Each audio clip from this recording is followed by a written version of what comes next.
नमस्कार, हरियाणा न्यूज़ पर आपका बहुत-बहुत स्वागत है और आप देख रहे हैं टू द पॉइंट विद प्रतिमा दत्ता। आज टू द पॉइंट में जिन नेताजी से हम आपकी मुलाकात करवाने जा रहे हैं, राजनीति का एक लंबा अनुभव रखते हैं और बहुत ही साधारण परिवार से आते हैं। राजनीति में आकर लोगों के लिए किस तरीके से काम करते हैं और लगातार प्रदेश के लोगों की आवाज को उठाने का भी बखूबी वो काम करते हैं। बड़े नेता हैं, कद्दावर नेता हैं और साफ तौर पे तमाम राजनीतिक पार्टियों में भी रहे। सफर इंडियन नेशनल लोकदल से शुरू हुआ और अभी कांग्रेस में रहकर लगातार विपक्ष की आवाज को मजबूती से उठाने का काम कर रहे हैं। हमारे साथ आज टू द पॉइंट के इस खास एपिसोड में बातचीत करने के लिए अशोक अरोड़ा साहब हैं। अशोक अरोड़ा जी, बहुत स्वागत है आपका हरियाणा न्यूज़ पर। आपको मैडम, आपके देखने वाले दर्शकों का भी धन्यवाद। आपका धन्यवाद, आपने समय दिया। और शुरुआत अरोड़ा साहब इस इंटरव्यू की हम आपके सफ़र से करते हैं, क्योंकि राजनीति में पहले तो फिर भी बहुत ज़्यादा इंटरेस्ट लोगों को होता था, युवाओं को बहुत ज़्यादा इंटरेस्ट होता था जब बड़े नेताओं को देखते थे। तो अशोक अरोड़ा किससे इंस्पायर होकर राजनीति में आए? मैं तो 1977 में स्वर्गीय जयप्रकाश नारायण जी और स्वर्गीय चौधरी देवीलाल से प्रेरित हो गए। हम छोटे होते थे जब लोकसभा का चुनाव हुआ, इमरजेंसी हटने के बाद, तो हमने साइकिलों पे जाके जनता पार्टी की कंपेन की थी और तब से जनता पार्टी के साथ जुड़े। पहली मेंबरशिप जनता पार्टी की ली और उसके बाद जब चौधरी देवीलाल जी ने के साथ जुड़े और जो पार्टी चौधरी देवीलाल ने बनाई उसी में चलते रहे और यही हमारी शुरुआत थी। हमारा जो मेन एम था कि जो समाज के कमजोर वर्ग के लोग हैं उनको राजनीति में भागीदारी किस प्रकार मिले, उनकी आवाज कैसे बुलंद बने, तो वो चौधरी देवीलाल ने उसकी बड़ी खूबी से उसके लिए आवाज उठाई और उन्हीं से प्रेरित होकर हम फिर आगे बढ़े। तो देवीलाल जी से ही आपको पूरी राजनीति में आने की प्रेरणा मिली? स्वर्गीय जयप्रकाश नारायण जी से भी प्रेरित होकर, जब उन्होंने संपूर्ण क्रांति का नारा दिया था, उस बार से प्रेरित होकर हम आए और फिर चौधरी देवीलाल का जो विशेष रूप से किसान और गरीब के लिए जो उनका प्रेम था, आम आदमी का राजनीति में भागीदारी। मैं एक बात कहूँगा कि बहुत बड़े बड़े लोग इस देश में आए, परंतु आम आदमी की जो सत्ता में या राजनीति में भागीदारी है उनको लाने का काम चौधरी देवीलाल। तो अब बचपन से कभी आपको ये था कि भाई राजनीति में जाना है या फिर राजनीति में आगे कुछ कर सकते हैं या लोगों के लिए काम कर सकते हैं, या फिर इनको देखकर, इनकी बातें सुनकर आपको लगा कि नहीं राजनीति में जाना चाहिए? शुरू से हम सामाजिक तौर पे लोगों से जुड़े रहते थे। जब स्टूडेंट लाइफ में खेल से जुड़े रहते थे तो मेरा लगाव तो इस प्रकार से था। अच्छा। परंतु चुनाव लड़ना है वो कभी दिमाग में नहीं आया था। चुनाव भी लड़ना है। 1989 में जब जनता दल का गठन हुआ सारी पार्टियों को मिला के, तब मैं डिस्ट्रिक्ट कुरुक्षेत्र का ऑर्गेनाइजिंग सेक्रेटरी जनता दल का बना। और क्योंकि हमारे जो मेंबर पार्लियामेंट थे उस समय बने, सरदार गुरदयाल सिंह सैनी, वो हमारे एमएलए होते थे, तो उनकी सीट खाली हुई। तो फिर जब तनेश्वर में बाई इलेक्शन हुआ तो पार्टी ने मुझे मौका दिया। चौधरी ओम प्रकाश चौटाला जी ने सरदार गुरदयाल सिंह सैनी की रिकमेंडेशन पे मुझे वहां से चुनाव लड़ा और मैं चुनाव जीता। वहां से चुनाव लड़ने की जो पारी है वो वहां से हुई। ऑर्गेनाइजेशन में मैंने पहले भी बहुत काम किया था। तो मतलब संगठन से तो बहुत ही बारीकी से काम करना आपको मालूम है। मैं 1982 में हल्का प्रेसिडेंट बन गया था, 22 साल का था मात्र मैं उस। तो युवा एकदम और हल्का प्रेसिडेंट बन गए, लगाने की कोई बहुत बड़ी जिम्मेदारी कंधे पे है, तो कैसे चलेगा? क्योंकि साथियों से आयत होती है। संगठन कोई भी अकेला आदमी नहीं चला सकता। पार्टी के लोग जो साथी होते हैं वही सब चलाते हैं। इतनी बड़ी जिम्मेवारी कोई बड़ी नहीं थी। तो मतलब आशीर्वाद पूरा था ओम प्रकाश चौटाला साहब का? बिल्कुल, ओम प्रकाश चौधरी देवीलाल जी का, चौधरी देवीलाल जी का पूरा उनका हमें हमेशा प्यार मिला, हमेशा सहयोग मिला। तो प्रेरणा आपकी देवीलाल जी भी रहे आपने कहा, लेकिन चौटाला साहब के साथ किस तरीके से आपकी ट्यूनिंग थी, उनके साथ किस तरीके से काम करने की? चौधरी ओम प्रकाश चौटाला के साथ बहुत लंबा समय हमने गुजारा और मुझे खुशी है कि वो एक मजबूत नेता के साथ मैंने इतना समय गुजारा। और ठीक है कि कई बार परिस्थितियां इंसान को कहाँ से कहाँ ले जाती हैं वो एक अलग मैटर है। कई बार उनको बदनाम भी बहुत करने के प्रयास किए गए, परंतु मेरा एक मानना है कि ओम प्रकाश चौटाला साहब को बदनाम करने के हरियाणा प्रदेश के लिए और खास तौर पे स्टेट के हित में वो बहुत सोचते थे और वो एक बहुत बड़े संगठन करता थे। ऑर्गेनाइजिंग में उनका कोई मुकाबला नहीं था और उनकी जो मेहनत थी वो भी वो बहुत करते। तो आप बहुत लंबे समय आईएनएलडी में रहे, अब आपने संगठन में भी काम किया, आपको चुनाव भी पार्टी ने लड़वाया, चुनाव जीते भी, तमाम तरीके के अप्स एंड डाउन्स भी आपने देखे पार्टी में, अच्छा वक्त भी देखा, बुरा वक्त भी देखा। एक चीज जो सदैव देखने को मिली या सदैव सीखने को मिली इंडियन नेशनल लोकदल से, वो क्या थी? इंडियन नेशनल लोकदल से मैंने बताया ना कि चौधरी देवीलाल का मैंने आपको बताया कि आम आदमी को राजनीति में लाना, और दूसरा जो संगठन था उनका वो इतना मजबूत था कि छोटे से छोटे कार्यकर्ता के लिए पार्टी में हमेशा उनको पूरा सम्मान मिलता था। और मैं लगातार 15 साल तक मई 2014 के से लेके और 2019 तक स्टेट प्रेसिडेंट रहा। और मैंने भी चौधरी ओम प्रकाश चौटाला के साथ रह के, उसके बाद उनके जेल जाने के बाद अभय सिंह के साथ रह के कार्यकर्ताओं को जहाँ सम्मान किया वहीं पार्टी को ऊपर उठाने के भी हमने प्रयास किए। परंतु कई बार ऐसी परिस्थितियां आ जाती हैं।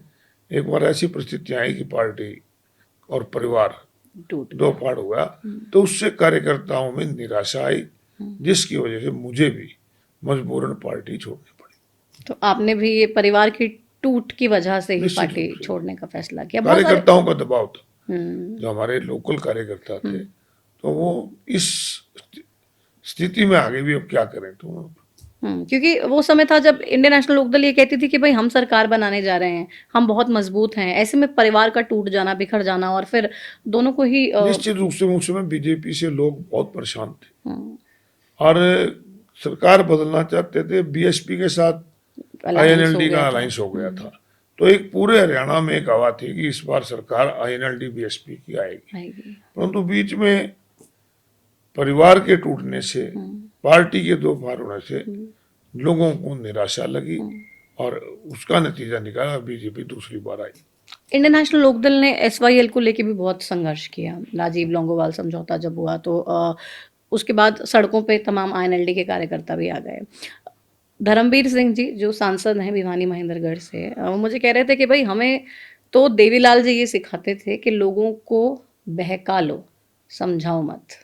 धर्मवीर जी क्या कह रहे हैं ये तो वही बता सकते हैं कि उन्होंने कब कहा कि बकाओ ये करो। परंतु जहां तक एसवाईएल की बात है, एसवाईएल की और पानी की लड़ाई मैंने देखा उन्होंने भी लड़ी है, परंतु पानी हरियाणा के लिए बहुत जरूरी है। और ये कोई हम किसी से कोई भीख नहीं मांग रहे, हमारा अधिकार है जो बंटवारे में हमें मिला हुआ है।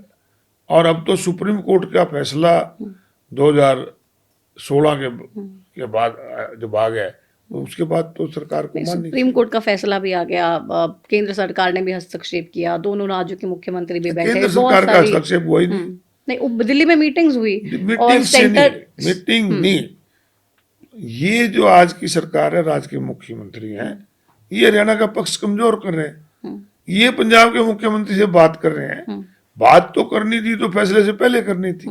जब फैसला होगा उसको इम्प्लीमेंट करना चाहिए। आखिर हमारा देश संघीय प्रणाली से जुड़ा हुआ है। अगर एक प्रदेश कहेगा कि मैं तो मानता ही नहीं, देश के संविधान को नहीं मानता, देश के कानून को नहीं मानता, तो फिर कैसे चलेगा। तो ये इस प्रदेश की सरकार की कमजोरी है कि केंद्र सरकार से जो फैसला है वो लागू नहीं कर पाए। आपका कांग्रेस में जाना, और कांग्रेस में जाने के बाद हालांकि लगातार लोग यही कहते रहे कि भाई सरकार तो 2024 में कांग्रेस बनाने ही जा रही है, आपको एहसास था कि कुछ ऐसा होने जा रहा है, या फिर लग रहा था कि नहीं जो बातें हो रही है ग्राउंड पे उसमें सच्चाई नहीं है, सरकार नहीं आ सकती? मैं हूँ, चाहे आप हूँ, चाहे हरियाणा प्रदेश की जनता हो, कोई बस में बैठा था वो भी यही कह रहा था सरकार आएगी, रेल में बैठा था वो भी कह रहा था कांग्रेस की सरकार आएगी। हर व्यक्ति ये कह रहा था कि कांग्रेस की सरकार, और हम भी मान रहे थे कांग्रेस की सरकार आएगी। परंतु परिस्थितियां इस प्रकार से हुई कि जिस प्रकार से उन्होंने, मुख्यमंत्री जी कह रहे थे कि हमने सारे इंतजाम कर लिए। मैंने तो पूछा था मुख्यमंत्री से विधानसभा से, मैं इंतजाम तो बता दो कौन सी सरकार के जो आपने किए थे जिसकी आपकी सरकार है। हर व्यक्ति मानता था कि भी कांग्रेस की सरकार है। लेकिन कांग्रेस की सरकार नहीं आई तो कांग्रेस ने कभी मंथन करने की कोशिश की कि भाई क्यों नहीं आई, या फिर बीजेपी पे आरोप लगा देना आसान है तो बस आरोप लगा दो? नहीं, आपकी बात ठीक है, मंथन हर चीज का करना चाहिए, परंतु जहां तक बीजेपी की बात है, देखो इन्होंने भी पूरी इस प्रकार से है कि आप लोगों ने फर्जी वोट बनवा लिए, आपने दूसरों के वोट कटवा दिए, आप लोगों ने ईवीएम का भी इस्तेमाल किया, तो वो तो करा ही करा, परंतु कहीं जहां तक मैं मानता हूं कि कांग्रेस को भी मंथन करना चाहिए कि और क्या कारण रहे हैं, करना चाहिए, मैं आपकी बात से सहमत हूं। लेकिन आज तक भी नहीं हुआ है। गुटबाजी देखिए 2024 के चुनाव में भी खुलकर देखने को मिली। आपको लग रहा है गुटबाजी कांग्रेस की हार का एक बड़ा गुटबाजी कारण तो है? देखो हर पार्टी में होती है, बीजेपी में भी है, आपने देखा नहीं राव इंद्रजीत और बीजेपी रणबीर की कैसे लड़ रहे गुटबाजी हैं, तो हम किस हर रोज प्रकार बात कर ही रहे हैं, लेकिन आप कृष्ण पाल गुर्जर और उनकी आपके विपुल गोयल का आपने सुना एक 10 उनकी मिनट पहले वोट गुटबाजी से करके ज्यादा नुकसान पार्टी को नहीं होता, बात क्योंकि पता है, दबी जबान में बोलते हैं। आप कल एक मैं खुले मंच पर आ जाते ये कुछ दबी जुबान में थी कि 20 मिनट पहले तो विपुल गोयल उद्घाटन करके आते हैं, 20 मिनट बाद कृष्ण पाल गुर्जर जाके करे आते हैं। अरे मंच पे एक दूसरे के खिलाफ इंद्रजीत और नरवीर बोलते हैं, तो ये दबी जुबान नहीं, परंतु मैं कहता हूं कि हरियाणा प्रदेश के अंदर कांग्रेस ने जो चुनाव लड़ा, तो इकट्ठा चुनाव लड़ा, कहीं कमी रही है उसका मंथन होना चाहिए। लेकिन आज तक मंथन नहीं हो रहा है। तो बड़े नेता जानते हैं, मैं तो ये पार्टी का छोटा कार्यकर्ता। आप एक दिग्गज नेता हैं और नहीं, मैं तो पार्टी की जिम्मेवारी जो मुझे मिली हुई है विधानसभा में, जब तनेसर के लोगों ने दी है, तनेसर के लोगों की आवाज और हरियाणा प्रदेश के लोगों की आवाज जरूर उठा। क्योंकि जब लीडर ऑफ अपोजिशन बनाने के लिए भी कांग्रेस पार्टी विचार कर रही थी, बहुत लंबा इंतजार भी हालांकि करीब 1 साल का हरियाणा के लोगों को करना पड़ा। उस वक्त भी अशोक अरोड़ा का नाम खूब चला कि भाई शायद अशोक अरोड़ा को कांग्रेस पार्टी हरियाणा में लीडर ऑफ अपोजिशन की कुर्सी पे बैठाएगी। तो आपसे कोई पार्टी की चर्चा इस पूरे आप विषय? लोगों की मेहरबानी थी, मीडिया ने मेरा नाम उठा रखा था, परंतु मैं तो मैडम आपको बड़ा फ्रेंकली बताता हूँ कि मैंने 11 चुनाव लड़े हैं, 9 मैंने चुनाव लड़े हैं INLD से, और दो लोकसभा के लड़े हैं, 9 मैंने कभी आज तक टिकट तक नहीं मांगी, पद नहीं कभी भी मांगा। अच्छा, कभी INLD में रहते हुए कभी कोई टिकट नहीं मांगे? कभी टिकट नहीं मांगी, कभी पद नहीं मांगा, और यही कांग्रेस में मैं तो कभी AICC के ऑफिस में भी तब गया हूँ कभी कोई मीटिंग हुई हो। अच्छा, तो मैं तो आज तक अकेले में राहुल गांधी जी हो, सोनिया गांधी जी, उनसे भी कभी मिलने नहीं गया। जहाँ वैसे पार्टी प्लेटफॉर्म पे मुलाकात हो तो जरूर हो जाए, तो मैं तो कभी, मेरा कोई, मैं ये मना मानना है कि यार इंसान का काम है कर्म करना, हम कर्म करते हैं। अगर उनको लगेगा कि ये अशोक अरोड़ा को कोई पद देने से फायदा है तो करना चाहिए, और अगर उनको लगे कि इसको पद देने से या किसी और को भी देने से पार्टी का नुकसान, तो कोई कितना ही बड़ा नेता हो उसको नहीं दे। तो कभी आपने राहुल गांधी जी को भी मिलने की या कुछ मांगने की कोशिश नहीं की? मैंने कहा ना भी, अब जैसे कुरुक्षेत्र आए, हमने उनका वेलकम किया, पहले 3 बार आए कुरुक्षेत्र, मैं MLA के चुनाव लड़ रहा था, जब भी आए, यात्रा में भी आए, अपने शिक्षण शिविर लगा, जिलाध्यक्षों की ट्रेनिंग में उनसे मुलाकात हुई, उनसे बातचीत हुई, परंतु मेरा कहना है कि मैं स्पेशली नहीं गए कभी इस प्रकार से मिलने नहीं। तो स्पेशली आप सिर्फ हुड्डा साहब से ही मिलते हैं? स्पेशली हुड्डा साहब से मिलने जाते हैं? हुड्डा साहब, क्योंकि वो भी MLA है, मैं भी MLA हूँ, और हरियाणा के नेता हैं वो हमारे, उनसे मिलते रहते हैं। ओके, तो क्या रणनीति बनानी है, कैसे रणनीति बनानी है, इन तमाम चीजों को लेके आप लोगों की निश्चित रूप बातचीत से वो होती है? काफी इज्जत करते हैं, पार्टी का हर कार्यकर्ता इज्जत करता है, और जो पार्टी के हित में और प्रदेश के लोगों के हित में हो, वो बात में उनको जरूर करें। तो अभी राज्यसभा चुनाव हमने देखा, कांग्रेस पार्टी को बार बार सब बोल रहे थे कि भाई विधायक आपके जाएंगे इधर उधर, जरा संभाल लीजिए। संभालने की कोशिश भी आप लोगों ने बहुत की, लेकिन फिर भी 5-5 क्रॉस वोट। मैडम, ये दुर्भाग्यपूर्ण है कि कौन राज्यसभा की चुनाव की नींव जिस दिन तीसरा उम्मीदवार खड़ा किया था वहीं रख दी थी भारतीय जनता पार्टी के लोगों ने। नहीं तो राज्यसभा में मेरे को भी बहुत समय हो गए वोट डालते हुए। ये संख्या बल का खेल है, जिसके पास वोट ज्यादा है उनके बन जाते हैं। आपको बताना चाहूंगा 2009 में हुड्डा साहब की सरकार बनी, हम लोकदल के 31 MLA जीत के आए थे, राज्यसभा के चुनाव में 2 सीटों का चुनाव हुआ शायद 2010 के लिए, तो उसमें एक कांग्रेस ने खड़ा किया और एक INL ने खड़ा किया। रणबीर गंगवा जी जीत के गए। 31 MLA थे। तोड़ तो अगर भ्रष्टाचार करना होता, बोली लगानी होती तो उठा साहब भी कर सकते थे, नहीं हुआ। उसके बाद फिर 2012 में चुनाव हुआ, 2013 में 2 सीट का चुनाव हुआ। एक पे कांग्रेस ने खड़ा किया, एक पे राज्यसभा में राम कुमार कश्यप को खड़ा किया। कभी चुनाव नहीं हुआ। तो हमारे पास अब सहमति होते हुए जब तीसरा उम्मीदवार आया था, उसी समय इन्होंने भ्रष्टाचार की नींव रखी थी। और ये बड़ा प्रजातंत्र के लिए घातक है। और मैं कहता हूं इससे ज्यादा शर्मनाक बात नहीं होगी कि आज लोग कहते हैं कि विधायक बिक गए। जो जनप्रतिनिधि लोगों की वोट से चुन के आते हैं, आज उनके ऊपर बिकने के आरोप लग रहे हैं। नहीं, आप तो लोगों के नेता से बोलते हैं कि भाई 20 करोड़ देने की बात हुई है, 25 करोड़ की डील हुई है, हमारे पास रिकॉर्डिंग्स हैं, हमारे पास मैसेजेस हैं, हम कानूनी एक्शन लेंगे, हम शिकायत करेंगे और सख्त से सख्त कार्रवाई करवाएंगे। मैडम मैं तो इस बात में नहीं हूँ कि 20 लिए, 25 लिए, 10 लिए, 15 लिए। और कई MLA जो कांग्रेस के हैं उन्होंने कहा, जैसे नरेश सेलवाल जी बोले कि मेरे पास भी ऑफर आई थी। रामकरण काला जी कहते हैं मेरे पास भी ऑफर आई थी। और हमारे JJP के राष्ट्रीय अध्यक्ष हैं अजय सिंह जी भी कह रहे हैं कि 25-25 करोड़ में बेच दिए। तो कितना क्या लिया क्या नहीं लिया ये तो वो जानते हैं।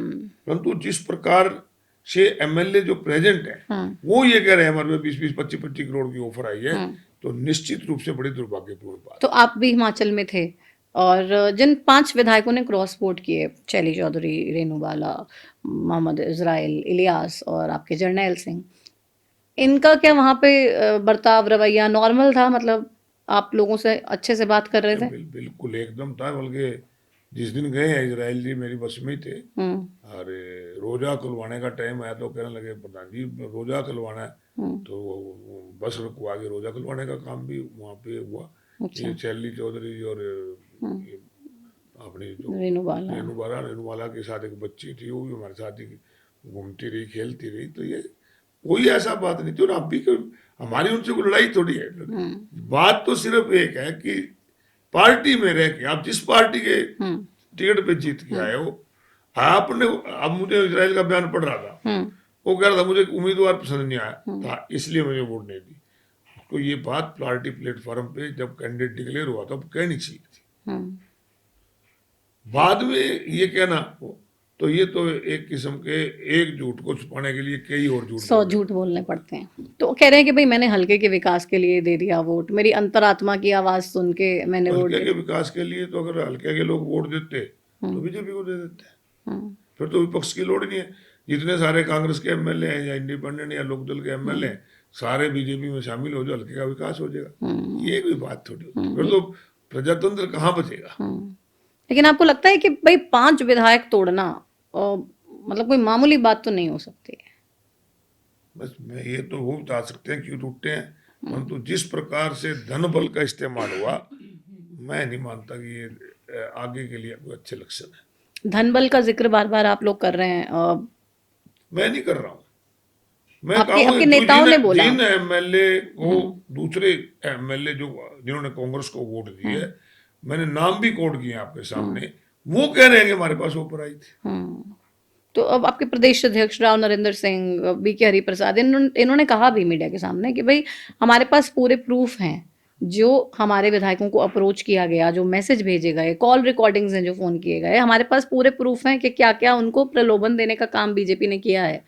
तो फिर ऐसे में आप लोगों को तो रिकॉर्डिंग्स भी सार्वजनिक करनी चाहिए। अगर आप प्रूफ की बात करें तो प्रूफ देने चाहिए प्रदेश को कि भाई ये बात तो जिन लोगों ने कही है आप उन्हीं से पूछ सकते हैं। मेरे सामने तो ऐसी बात कोई आई थी। अच्छा, लेकिन अगर ऐसा है तो वाकई में दिखा देना चाहिए। तो क्रॉस वोटिंग का जिक्र तो हर बार हर कोई कर रहा है और कह रहा है कि चलो वो लोग गद्दार हैं। कैंसिल वोट की क्या कहानी है? 4 वोट कैंसिल भी तो हुई कांग्रेस पार्टी की, उन लोगों को क्यों क्लीन चिट दे रही है कांग्रेस पार्टी? बहुत अच्छा सवाल मैडम आपने किया, मुझे अपनी बात रखने का मौका मिला। पहली वोट तो कैंसिल हुई है परमवीर सिंह जी। मैं पोलिंग एजेंट भी रहा हूँ, काउंटिंग एजेंट भी रहा हूँ राज्यसभा चुनाव में। राज्यसभा चुनाव में जब वोट डली परमवीर जी की, लगभग समय था 2 बजे। अगर कोई सीक्रेसी लिस्ट लीक उन्होंने की है तो 2 बजे ऑब्जेक्शन होना चाहिए था, वोट नहीं डलनी चाहिए। मैं आपको याद दिलाना चाहूंगा, इससे पहले किरण चौधरी जी की वोट पे ऑब्जेक्शन हुआ था कि सीक्रेसी लीक होगी। मैं उस टाइम पोलिंग एजेंट था। आप 2022 की बात कर रहे हैं। हाँ, उसमें मैं पोलिंग एजेंट था जब वो हमारे माकन साहब लड़ रहे थे, तो मैं उनका पोलिंग एजेंट था। किरण चौधरी की वोट पे जब दिग्विजय ने ऑब्जेक्शन किया कि इसकी सीक्रेट लीक होगी, तो वोट वो बाहर रख दी गई थी, बैलेट बॉक्स में नहीं डाली। वो उसकी वीडियो निकाली गई, उसकी वीडियो निकाल के चुनाव आयोग को भेजी, और आपको ध्यान हो रात को 11 बजे वो वोट डाली गई थी। अगर इनको कोई ऑब्जेक्शन था तो वोट डालते समय होता है। बैलेट बॉक्स में वोट डाल के कभी वापस निकली है क्या? ये पहली बार हुआ है। बैलेट बॉक्स में वोट डालने के बाद और उसको निकाल के रिजेक्ट करना, ये रिटर्निंग अफसर ने किया है और इसके खिलाफ कोर्ट में भी जाएंगे। ये हो नहीं सकता। मैंने उनको कहा था कि तुम कर नहीं सकते इसको, तुमने तो चुनाव आयोग को भेजना था। अगर तुम्हारे कोई ऐसी थी, अब तो 2 बजे वोट पड़ी, 4 बज के 8 मिनट पे तुम ऑब्जेक्शन ले रहे हो, तो मैंने नहीं रखता उस चीज को। और उसके बाद में तो आपने भी तो विज साहब की वोट का जो ऑब्जेक्शन लगाया, वो भी तो बाद में लगाया आप लोगों ने। मैं ये कह रहा वो भी मौके पे नहीं लगाया। मैं कह रहा हूँ ये जो था ना, ये सिर्फ उसको काउंटर करने के लिए था। वो भी गलत था, मैं उसको भी सही नहीं मानता। अच्छा, आपने जो विज साहब को ऑब्जेक्शन किया वोट का, वो गलत था। वो भी गलत है, ये भी। जब वोट ही डल ली, वोट डलने का, अच्छा एक बताओ आप, ये तो बैलेट पेपर की वोट थी, जो ईवीएम की होती कैसे निकालते? तो एकदम मतलब अनडेमोक्रेटिक फैसला था वो। और उसके बाद काउंटिंग एजेंट था मैं। काउंटिंग एजेंट के अंदर रिटर्निंग अफसर पंकज अग्रवाल जी ने 2 वोट ऐसी थी जिस पे ऑब्जेक्शन था, इंडिपेंडेंट के और बीजेपी के जो एजेंट थे, उन्होंने उसको साथ बैठे ऑब्जर्वर से बात करके उस वोट को वैलिड मान ला, और हमारी जो ट्रे थी उसमें 2 वोट रख दी।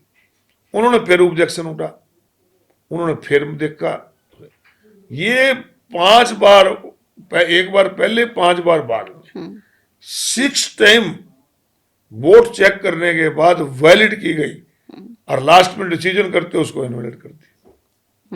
अब क्या कह सकते हैं इसको? और जब उनसे कहा गया कि ये मेरा फैसला कर दिया, ये तो बात है, इससे बड़ी जबरदस्ती नहीं हो सकती। तो मतलब जो वोट कैंसिलेशन है, ये साजिश थी सिर्फ। और कई लोगों को मैं बयान पढ़ता हूँ, कई लोगों की मैं आवाज सुनता हूँ कि वो कैंसिलिंग वाली वोट भी बतानी चाहिए किसकी है। उन भाइयों से कहूंगा अभी आज तो पता लगा नहीं सका कोई, तुम लगा के दिखा दो कैसे पता लगेगा। तो आपके विधायक की बेचारे परेशान है ना, वो कह रहे हैं कि भाई सभी को शक की निगाहों से देखा जा रहा है कांग्रेस पार्टी में। मैं कह रहा हूँ कौन बता सकता है किसकी है? खुद विधायक ही आपके धरने पे बैठ रहे हैं। मैं आपको कह रहा हूँ, कोई भी, मैं खुद काउंटिंग एजेंट था, मैं नहीं बता सकता कि किसकी वोट कैंसिल हुई है, क्योंकि वो जो वोट दिखाई जाती है ना, जो उसका सीरियल नंबर होता है, उस पर अंगूठा रख के दिखाई जाती है किसकी वोट कैंसिल है। तो हुड्डा साहब इस राज्यसभा चुनाव में अपनी इस अग्नि परीक्षा में पास हो पाए? मैडम, चाहे हुड्डा साहब हो, चाहे कोई और नेता हो, चाहे राव साहब हो, चाहे बीके प्रसाद हो, कोई भी कोई जनप्रतिनिधि को पैरों में बेड़ियां बांध के नहीं रख सकता। ये तो उनकी आत्मा की आवाज है। जिन लोगों ने अपने ऊपर दाग लवाना था उन्होंने लवा लिया। जिन्होंने हुड्डा साहब या पार्टी के साथ रहना तो पार्टी के साथ रहे। ये कोई किसी को बांध के रखता। अब ये जो कई लोग कहते हैं शिमला गए, मैं ये कहता हूँ आप कहीं चले जाओ, कोई नहीं रोक सकता। कोई नहीं रोक सकता। आजकल वो जमाने चले गए जब बाहर लेके जाते थे, वो फोन होते नहीं थे, किसी से बात होती नहीं थी। अब तो दिन में 100 बार तो बात होती है।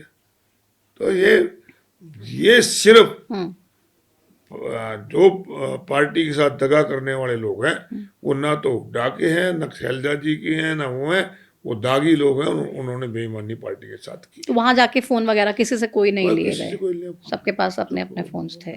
तो तमाम लोगों ने आरोप तो हालांकि बहुत सारे लगाए, ये भी लगाया और ये भी कहा गया कि भाई जितनी भी चीजें हुई इस पूरे के पूरे प्रकरण में, उसमें हुड्डा साहब की कोशिश है कि भाई अपने पाले वाले विधायकों को बचा लो और दूसरे वालों को फंसा दो। ये सब वो लोग बातें करते हैं टोटल जिनको कोई राजनीति का ज्ञान नहीं, जिनका मकसद एक ही है कि हुड्डा साहब को गाली निकालनी है, कौन सा तरीका देखा जाए।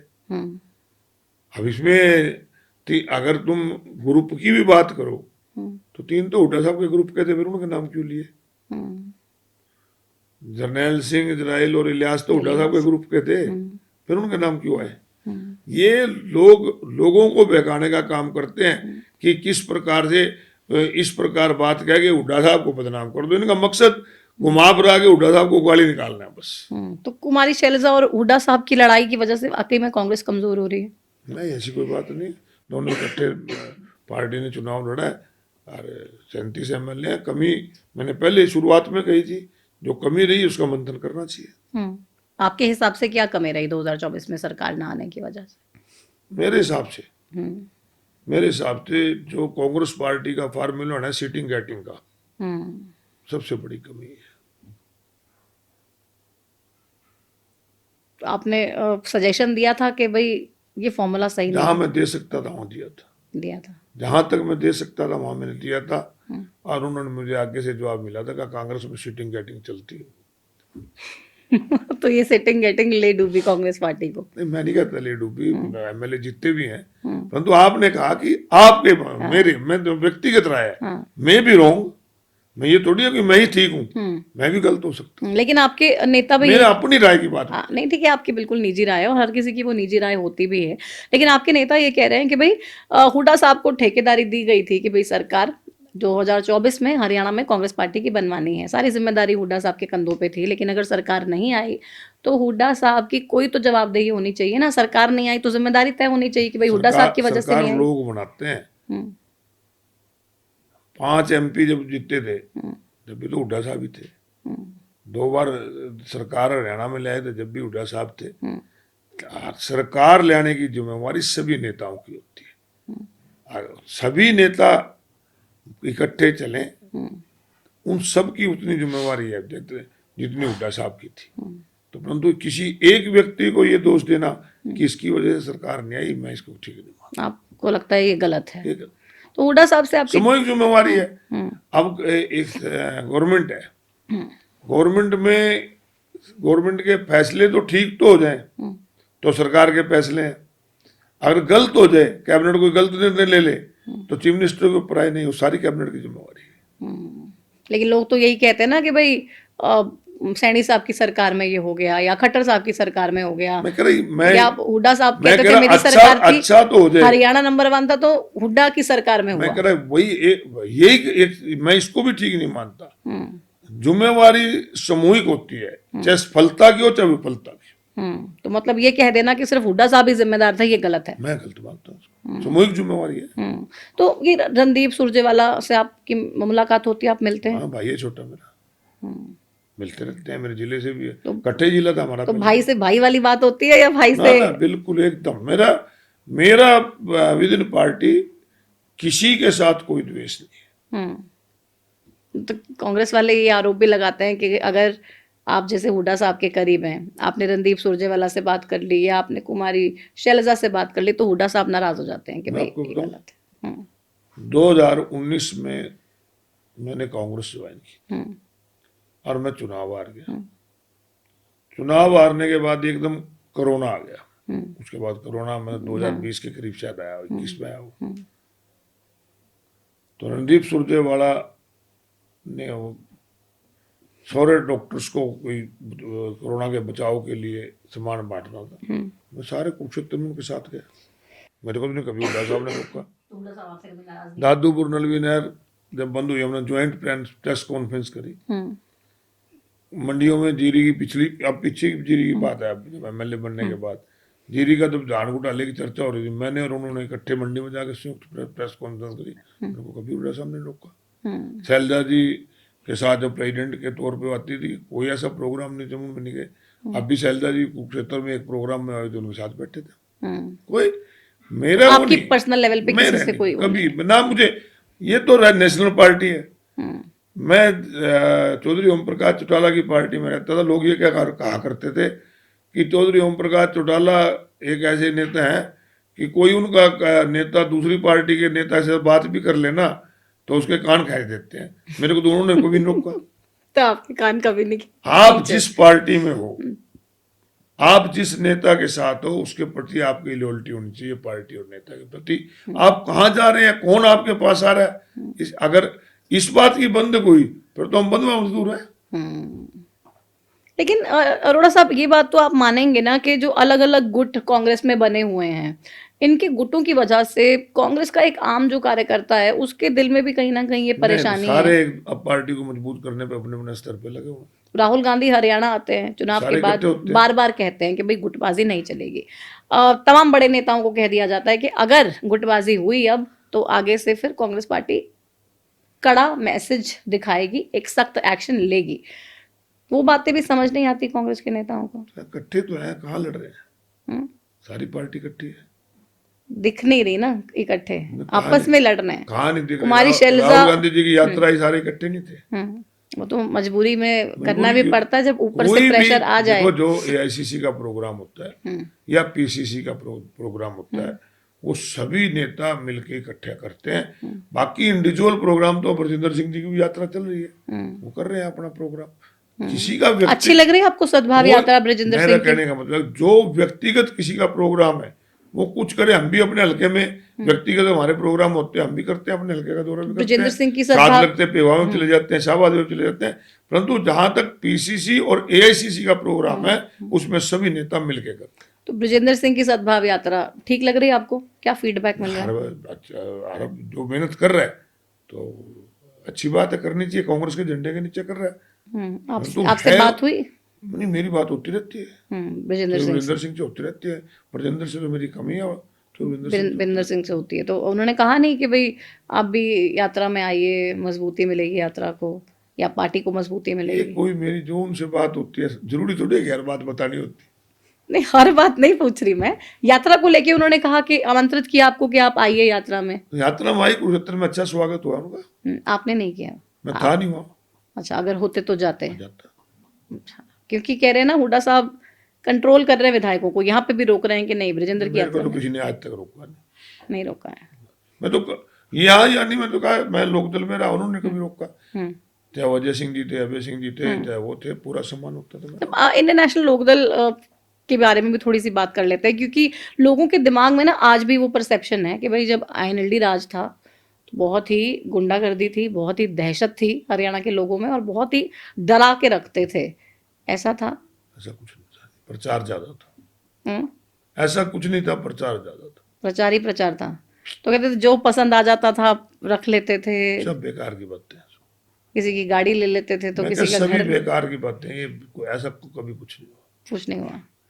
तो लेकिन जिस तरीके से लोगों से बात करते हैं अभय चौटाला, तो आज भी बहुत ही सख्त तेवरों के साथ लोगों से बात करते हैं और बात करने का स्टाइल भी शायद उनका ऐसा ही। आपको लगता है कि अगर थोड़े पोलाइट हों तो लोग ज्यादा कनेक्ट कर पाए उनके साथ? अपना अपना स्वभाव होता है, ये तो उनका ऐसा स्वभाव है।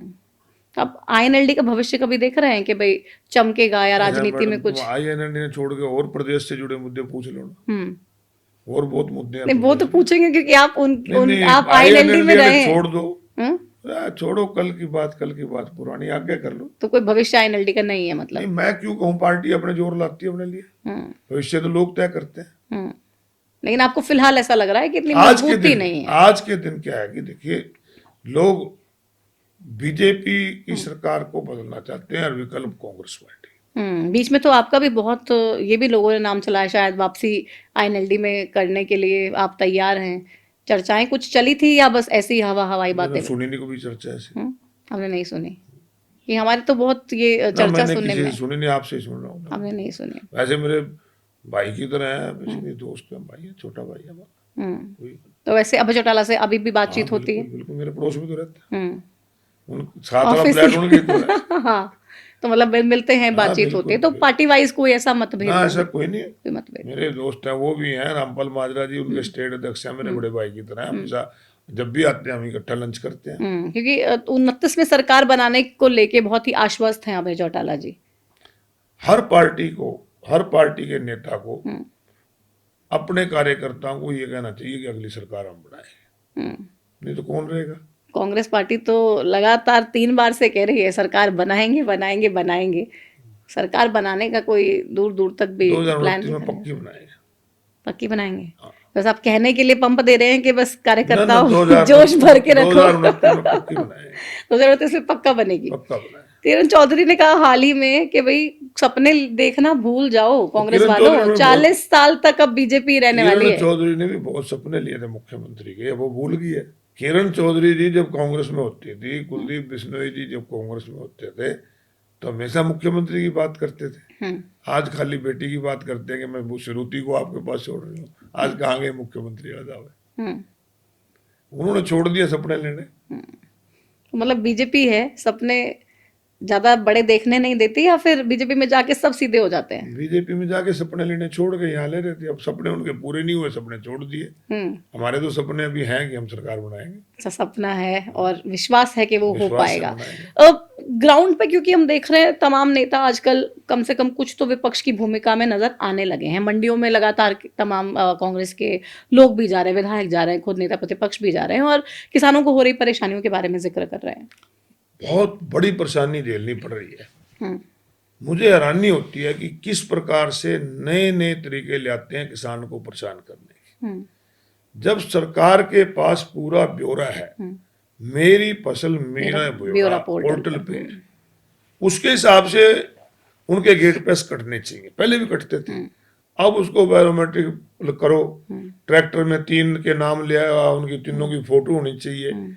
अब मंडियों में जाम लग जाएगा, लोग परेशान हो रहे हैं। तो इस प्रकार के डिसीजन सरकार पता नहीं क्यों लेती है। वो कह रहे सरकार केवल जो धान घोटाला पिछले 10 साल से हो रहा था, जिसमें सरकार के लोग भी शामिल थे, अब उनको ये जस्टिफाई कर रहे हैं कि अब हमने नए तरीके अपना ले, आग नहीं आग होने देंगे। तो पिछले की तो पहले जांच करा दो। क्योंकि मैंने श्याम सिंह राणा जी से भी ये सवाल पूछा, वो कह रहे हैं भाई क्या कांग्रेस को प्रॉब्लम है, जानबूझ के इस तरीके की बातें कर रही है, किसानों को दिक्कत ना आए, किसानों का वाकई में भला हो, इसलिए हम नए रूल्स लेकर आए। मैडम कोई दिक्कत नहीं है।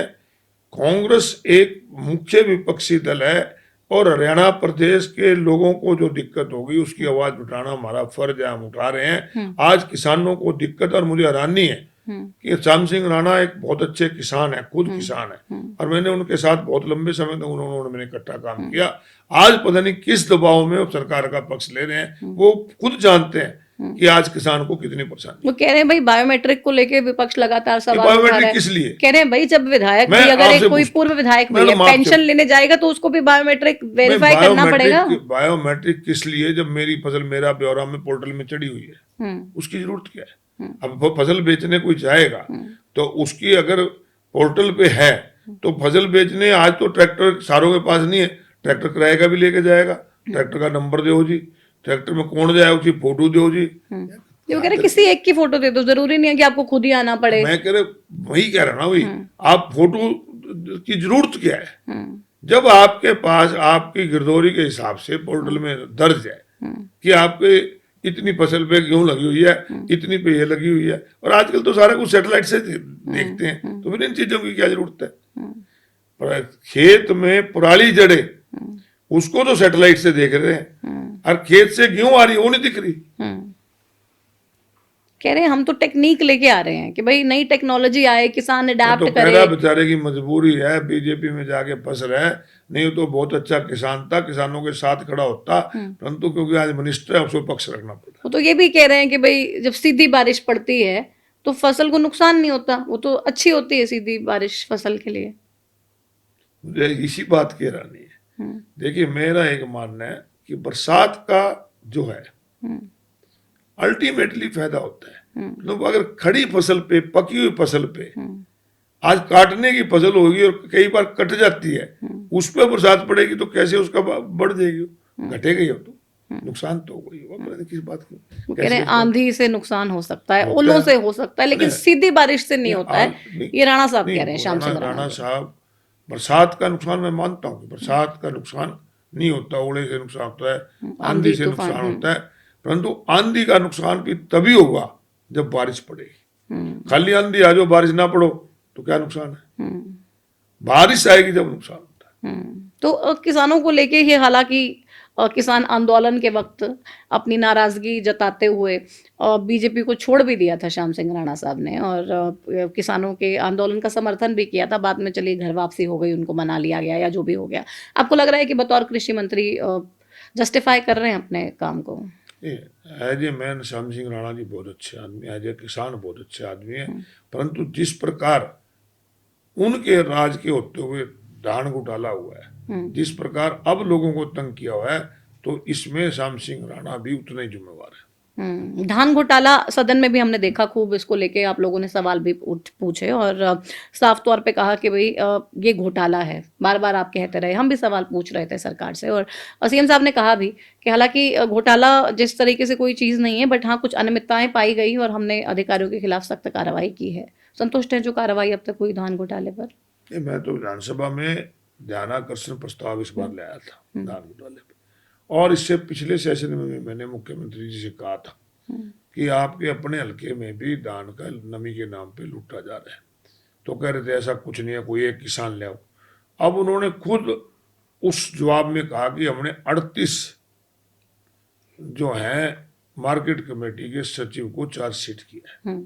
आप ये मान लो मैडम कि हरियाणा प्रदेश में 38 मार्केट कमेटी के सचिवों को चार्जशीट किया है, तो पूरे प्रदेश में घोटाला है। 38 कोई छोटा नंबर नहीं होता, बहुत बड़ा नंबर होता है। एक जिले में 4 मंडी या 5 मंडी होती है, अरे इस प्रकार तो 8 जिले हो गए, इतने जिले धान के होते हैं। तो ये जो घोटाला होता है, इसकी सभी की मिली भगत और सत्ता से जुड़े लोगों के बगैर नहीं हो सकता, क्योंकि ये जो बाहर से चावल लेकर लाते हैं और चावल को राइस मिल में लगा देते हैं, और जो धान यहाँ से लेते हैं वो मार्केट में बेच देते हैं। ये इतना बड़ा घोटाला है। तो मतलब इसको लेके आप लोगों ने आवाज उठाई, तभी बीजेपी ने कोई एक्शन लेने की बात कही? मैंने तो हमेशा उठाई। सर अभी भी आपको लग रहा है कि जो एक्चुअल कल्परेट है उसको पकड़ने का काम नहीं हो रहा है? बिल्कुल। इसकी अगर हाईकोर्ट के सिटिंग जज से कराएंगे तो बहुत लोग ऐसे मिलेंगे जो सत्ता से जुड़े लोग, मतलब बड़ी मछलियां हैं जिनको बचाने का काम किया जा रहा है। वही लाके हम देख रहे हैं प्रदेश में आए दिन थ्रेट मेल्स बहुत ज़्यादा आ रही हैं, स्कूलों को बार बार धमकी मिल रही है बम से उड़ाने की, गैंग्स भी बहुत सारे एक्टिव हैं, और जो सीएम साहब को धमकी दे दी गई मेल के जरिए। क्यों ये तमाम चीज़ें हो रही हैं? हरियाणा प्रदेश में ये थ्रेटिंग के अलावा अपराध लगातार बढ़ रहा है।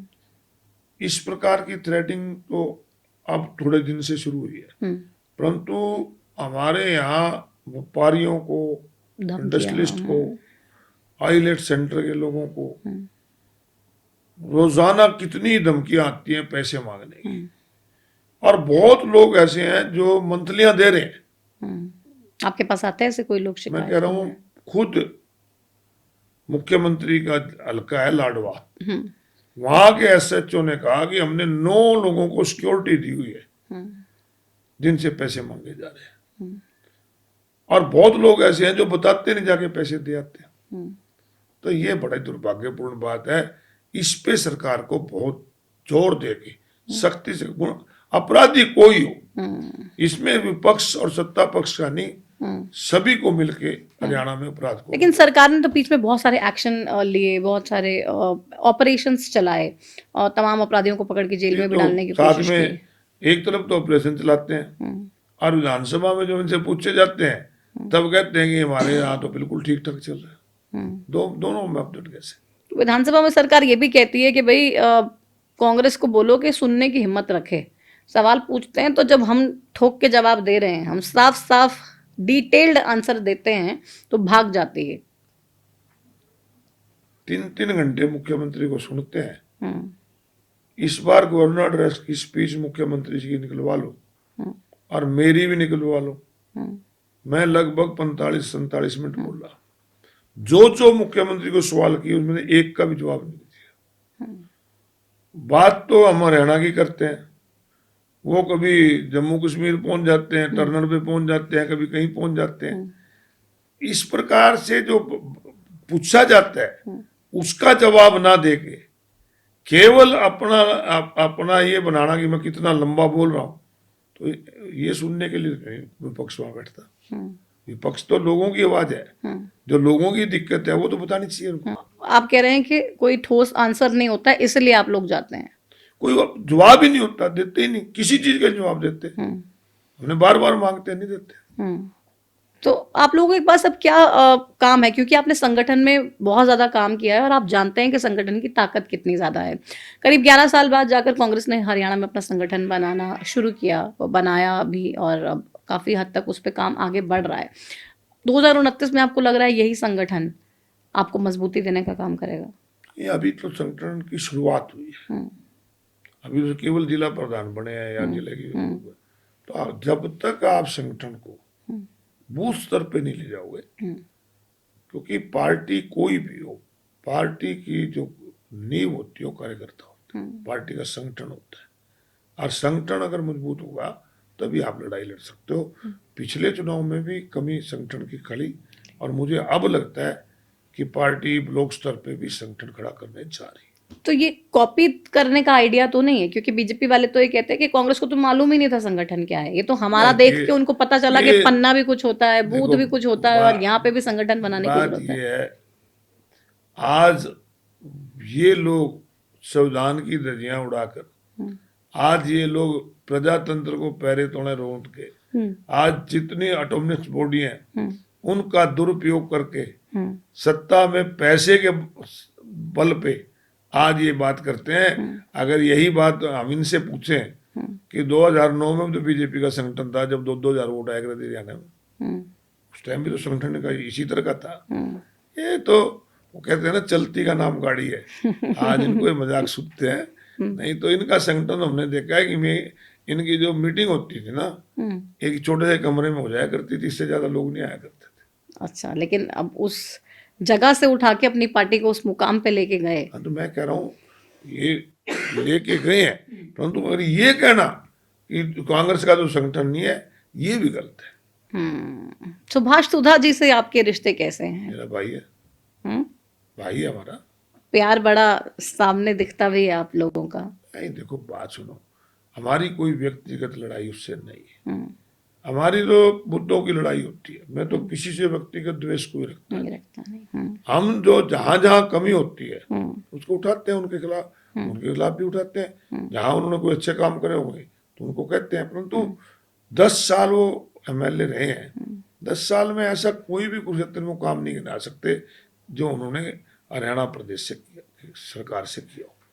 लोगों को रोज बहका देना। तो कहते हैं मैंने इतने काम करवाए हैं, इतनी सौगातें लेके आया हूँ। बताओ तो सही, एक रेलवे एलिवेटेड, और वो भी पूरे केंद्र सरकार की एक वो नीति है कि फाटक रहित बनाना है। जहां अंडरब्रिज बन सकते हैं अंडरब्रिज बना दिए, जहां ओवरब्रिज बनने हैं ओवरब्रिज बना दिए, जहां एलिवेटेड बनने हैं वहां पर।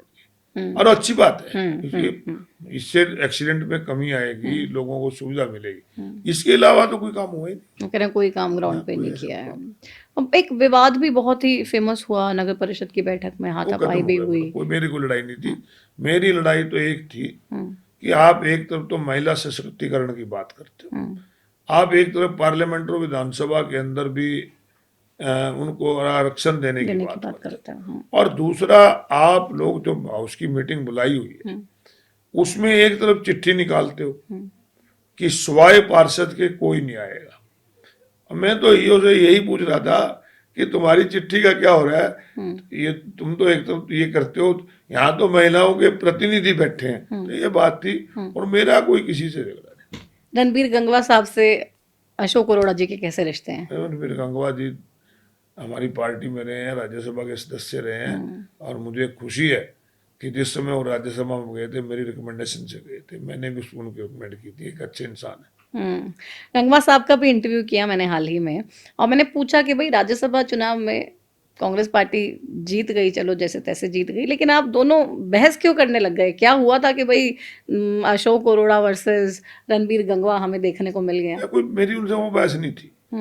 मैं उनको ये कह रहा था कि मां रणबीर गंगवा जी, आप बैकवर्ड क्लास के थे, हमने अपने लोकदल से आपको खड़ा किया, हुड्डा साहब ने आपके खिलाफ उम्मीदवार भी नहीं उतारा था। आज कांग्रेस पार्टी ने एक दलित को खड़ा किया, उसको कैसे रोका जाए तुम उठा रहे हो। इस बात को कह रहे थे कि हमने भी एक बार राज्यसभा में दलित भेजा, मैं हमने तो नहीं कह रहे नहीं भेजा, पवार को भेजा आपने, हाँ। परंतु इसको क्यों रोकने का प्रयास कर रहे, ये थे। और गंगवा साहब ये भी कह रहे थे कि भाई आपको बताऊं मैं एक बात कि अशोक अरोड़ा साहब अंदर ये कह रहे थे कि भाई जीत तो गए चुनाव, लेकिन कांग्रेस की इज्जत चली गई। मैंने नहीं कोई बात है। ऐसा कुछ बोला आपने ना, ऐसा राज्यसभा चुनाव के रिजल्ट के बाद किसी को? ये मैंने एक बात कही हम्म। कि ये दुर्भाग्यपूर्ण बात है कि हमारे एमएलए ने क्रॉस किया है, चुनाव जीतते हैं इसकी खुशी है। अच्छा, ये नहीं कहा कि चुनाव जीत गए लेकिन नहीं, मैंने कहा, आप भी कह रहा हूं, हम्म, मैंने ये कहा है कि हमारी वोट क्रॉस हुई, ये दुर्भाग्यपूर्ण है। रिटर्निंग अफसर ने जबरदस्ती 4 वोटें कैंसिल करी, ये दुर्भाग्यपूर्ण है। बाकी हम चुनाव जीतते हैं इसकी खुशी है। इज्जत चली गई ये आपने नहीं कहा। इज्जत कहाँ गई, हम तो जीतते हैं। इज्जत तो बनी है हमारी, जीतते हम चुनाव। छल कपट के बावजूद, कैसे जीते छल हैं? कपट करने के बावजूद भी आप ही के लोगों ने तो छल कपट किया, आप ही के लोगों ने तो छल कपट नींव किया। किसने रखी? भारतीय जनता पार्टी ने जो उम्मीदवार खड़ा किया, वो नींव थी। जरूरत क्या थी? एक दलित जा रहा था, उसके मुकाबले में एक बहुत बड़े बिल्डर्स को और ठेकेदार को ले आके हम पैसे के बल पे जीतना चाहते हो, ये आप, मैं आपको रुकता हूँ, आपने इतने सवाल पूछ लिए, मैं आपसे एक सवाल पूछता हूँ कि ये हम सब की जिम्मेवारी बनती है। अगर हम जो लोग ये कह देते ना कि ये खड़ा करा गलत है, तो ये लोग ठीक हो जाए, आगे कोई ऐसा ना हो। ये इस तरह के लोग, मतलब अगर ये भी कोई फिर दलित को उतारते, किसी गरीब को क्यों लाए पैसे वाले को? अरोड़ा साहब, इतनी आपकी राजनीतिक बारीकी से राजनीति को समझते हैं, इतने नेताओं को आपने हरियाणा के लिए काम करते देखा है, आपकी नज़र में सबसे बेहतरीन हरियाणा का मुख्यमंत्री कौन सा रहा है? अपने अपने समय में सबने काम किया है। समय होता है मैडम। अब चौधरी बंशीलाल जब मुख्यमंत्री थे तो हरियाणा प्रदेश अलग ही हुआ था, टिब्बे हुआ करते थे, उन्होंने भी काम किया। चौधरी ओम प्रकाश चौटाला जो देवलाल चीफ मिनिस्टर थे, उस टाइम हरियाणा प्रदेश का बजट मात्र 15,000 करोड़ 18,000 करोड़, इससे ऊपर हुआ ही नहीं करता था। आज 2 लाख करोड़ से ऊपर है। तो जितने सीमित साधन थे, उन्होंने भी उस समय में काम किया है। हर चीफ मिनिस्टर ने प्रयास किया है कि हरियाणा आगे बढ़े, और आज हमें खुशी है कि हरियाणा बहुत आगे बढ़ा है। सबका योगदान है। कभी ये कह देना कि किसी ने क्या किया है, ये तो बीजेपी वाले तो कह देते हैं कि 70 साल में कुछ नहीं हुआ। ये सोचते हैं हरियाणा प्रदेश के अंदर, आप भिवानी साइड में इधर जाते हैं, हमारी साइड में भी देखें आप, पानी की कमी होती थी और कमी होती थी। आज सड़कें बनी, बिजली नहीं होती थी। जब देश आजाद हुआ क्या होता था हमारे पास? हमने खुद देखे हैं कि सड़कों का बुरा हाल होता था, सड़कें बहुत कम होती थी। एक मेन सड़क हो जानी, कोई सड़कें हुआ नहीं करती थी। तो हर मुख्यमंत्री ने एक प्रयास किया। मैं तो ये कहता हूँ चौधरी देवीलाल जैसे, उसमें सामाजिक न्याय में बहुत अच्छा काम किया, गरीबों को ऊपर उठाने के लिए उन्होंने अच्छा काम किया। चौधरी बंसीलाल ने बिजली के लिए, नहरों में पानी के लिए बहुत अच्छा किया। चौधरी ओम प्रकाश चौटाला ने हरियाणा को डेवलप करने के लिए, इंडस्ट्री को, जैसे अब गुड़गांव आज देख रहे हो, आज सब उनकी देन है। तो हर नेता ने जितने उनके पास, हुड्डा साहब ने क्या खास किया? हुड्डा साहब ने भी हर जिले में, आप देखो, क्या तो हम भी विरोध में होते थे उनके, हम भी कह देते खाली रोहतक का करा, परंतु जितने पावर प्लांट हरियाणा प्रदेश के अंदर लगे, चाहे वो आप यमुनानगर की बात करें, चाहे खेदड़ की बात करें, हुड्डा साहब, चाहे जांडली की करें, हुड्डा साहब के लगे, चाहे अपने IIT आई, NDI आई, सारे हुड्डा साहब के समय में आई। तो सबने अपने अपने तरीके से विकास करने की कोशिश की। हर एक का योगदान है, परंतु केवल ये कह देना कि उनका, परंतु मुझे आज ये कहते हुए आपके साथ कहना चाहता हूँ कि जब हरियाणा प्रदेश का बजट 20,000 करोड़ का था, हरियाणा पे कर्जा मात्र 23,600 करोड़ था 38 साल के होने के बाद, और आज वो बढ़ के हरियाणा में 5 लाख करोड़ से ऊपर हो गया, जबकि बजट भी 2,23,000 करोड़ का हो गया। तो ये घाटा नहीं होना चाहिए था, ये डेवलपमेंट होनी चाहिए थी। ये जो पैसे का गलत इस्तेमाल हो रहा है, आज भी हमारे बजट का जो 2,23,000 करोड़ है, इसमें 34% हम लोन लेने जा रहे हैं। तो क्या कैसे काम चले? कुछ नेताओं के नाम लूंगी, मैं चाहूंगी आपके जहन में जो भी आए उनका नाम सुन के आप हमारे साथ शेयर कीजिएगा। नरेंद्र मोदी, नरेंद्र मोदी तो आज देश के प्रधानमंत्री हैं, परंतु मेरा एक मानना है कि उनसे झूठा इंसान कोई नहीं है। क्यों? सारा दिन ही झूठ बोलते हैं। आप ये देखो ना, देश के प्रधानमंत्री से देश का मीडिया कोई 11 सवाल वाल नहीं पूछ पाए। क्या प्रजातंत्र है कि आप पहले तो मीडिया के सवालों का जवाब नहीं देते थे, अब पार्लियामेंट में जाना छोड़ दिया, तो फिर किस प्रकार से? राहुल गांधी नेता अच्छे हैं, लीडर हैं, परंतु मैं अभी उनको जो जमीनी ज्ञान होना चाहिए था, वो शायद क्योंकि स्पेशल प्रोटेक्शन गार्ड में रहे, सिक्योरिटी के अंदर रहे, जिसकी दादी का मर्डर हो गया और जिसकी फादर का मर्डर हो गया, तो उनके स्कूल में गए जब भी सिक्योरिटी में गए, आगे एमपी बने जब भी सिक्योरिटी में गए। मोदी जैसे और हमारे जैसे तो रिक्शा में भी चले, तांगे में भी चले, बस में भी चले, रेलवे में। मोदी जी को जमीनी हकीकत का पता है, आज इनको इतना ज्ञान जमीनी हकीकत का नहीं है। अभय चौटाला एक निर्भीक लीडर है, परंतु जो एक राजनेता की भाषा होनी चाहिए, शायद मैं उसको वहां ठीक नहीं मानता। नायब सैनी साहब एज ए मैन अच्छे हैं, एज ए चीफ मिनिस्टर कोई ज्यादा अच्छा नहीं मानता। अशोक अरोड़ा वो तो लोग बताएंगे, मैं क्या लेकिन आप अपने आप को अगर डिस्क्राइब करें तो कैसे? मैं अपनी ड्यूटी निभाता हूँ। एक डाकिए का काम होता है डाक पहुंचाना, लोगों की डाक सरकार तक पहुंचाता। लेकिन आपको विश्वास है कि भाई आप अपना काम ईमानदारी से करने की कोशिश? मैंने अपना सारा जीवन ईमानदारी से राजनीति की है, और मुझे एक बात की खुशी है जो मैं कर सकता हूँ, बाकी तो लोग करते हैं, कि ना तो मैंने जीवन में कभी किसी का बुरा किया और ना मैंने जीवन में कभी किसी से रिश्वत के रूप में पैसा लिया। कांग्रेस पार्टी के लिए नसीहत? कांग्रेस को एकजुट होकर सभी को मिलके लोगों की आवाज है कि सरकार से छुटकारा मिले, उस आवाज को समझते हुए कांग्रेस पार्टी को लोगों को राह दिलाने के लिए काम करना चाहिए। अजय चौटाला, अभय चौटाला के लिए एक सुझाव? अजय चौटाला और अभय चौटाला दोनों भाई हैं, राजनीतिक रिश्ते चाहे उनके कैसे ही हों, परंतु मैं ये जरूर चाहूंगा कि पारिवारिक रिश्ते ठीक होने चाहिए। अच्छा, आप उन दोनों को साथ में देखना चाहते हैं? पारिवारिक रिश्ते होने चाहिए, राजनीतिक रिश्ते जैसे भाई हैं। चलिए, तो 2029 में आश्वस्त हैं कि कम से कम कुछ भी हो जाए, कांग्रेस पार्टी तमाम अपनी बुराइयों को खत्म करके सरकार बनाएगी। होने का मतलब नहीं है, सरकार तो लोग बनाते हैं, परंतु मुझे जरूर इस बात का विश्वास है कि 2029 में इस सरकार से लोग छुटकारा चाहेंगे और कांग्रेस की सरकार। तो कांग्रेस अपनी गलतियों से सीखेगी भी और सीखना चाहिए भी, और हर आदमी को सीखना चाहिए, खाली कांग्रेस नहीं। इंसान गलतियों का पुतला होता है, और अगर इंसान अपनी गलती से नहीं सीखता, एक बार कोई गलती होती है ना, वो तो होती है गलती, और बार बार जो गलती होती है वो बेवकूफी होती है। चलिए, उम्मीद करते हैं वो बेवकूफी अब कम से कम कोई कांग्रेस पार्टी के नेता द्वारा नहीं की जाए, किसी के द्वारा भी नहीं की जानी चाहिए। बहुत शुक्रिया अपना समय देने के लिए, इस तमाम बातचीत के लिए बहुत बहुत शुक्रिया। तो अशोक अरोड़ा साहब से ये सीधी बातचीत आपने इस कार्यक्रम टू द पॉइंट में सुनी, देखी, खुलकर अपने तमाम बातों को रखी, अपने जर्नी को रखने का काम किया अरोड़ा साहब ने, और ये भी साफ तौर पे कांग्रेस के नेताओं को बताने का काम किया है कि अगर कहीं पे भी कोई परेशानी है तो उस पर काम ज़रूर करना चाहिए, क्योंकि ये कह देने से कि परेशानी है ही नहीं, परेशानी का अंत कभी होगा नहीं। तो इसीलिए अगर परेशानियों पे काम कर लिया जाए तो पार्टी को भी मजबूती मिलेगी, और जो सपना देख रहे हैं पार्टी के तमाम कार्यकर्ता, वो साकार होने में भी थोड़ी सी मदद मिलेगी। प्रदेश सरकार के कामकाज को लेकर खुल के बात की, और अपने कामकाज के बारे में हालांकि ये बता दिया कि वो तो प्रदेश की जनता तय करेगी। अब सबको तो नंबर दिए, सबके कामों का आंकलन किया, लेकिन आप अशोक अरोड़ा साहब किस तरीके से आपकी आवाज़ को उठा रहे हैं, किस तरीके से आपके काम करवा रहे हैं, उसको कितने नंबर देंगे ये हम आप पे छोड़ते हैं। फिलहाल इस कार्यक्रम में इतना ही, मुझे दीजिए इजाज़त, नमस्कार।